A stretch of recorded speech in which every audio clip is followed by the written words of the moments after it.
Vatanim meni onam, dunyoda undan go'zal yo'q. Dunyoda undan halol yo'q. Undan kechiruvchan yo'q. Undan mehribon yo'q.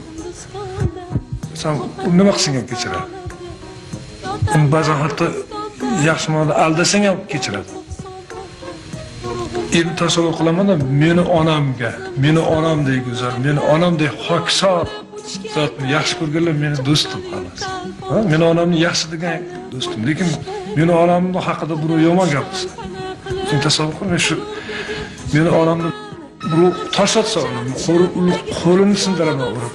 Sen menga shunday yopishib qolgan bu so'z. Vatan deganda kim aytgan No'lar Dumbajedan so'rashganda vatan nima deysan desa, bu shunaqa narsaki, uni aytganingda odam jon berishga tayyor bo'lishi kerak, joning chiqib ketishi kerak. Shunday tasavvurimda onaman men. Men hech kimga ishonmayman. Hech kimga bermayman. Hech kimga uni haqorat ham qildirib qo'ymayman.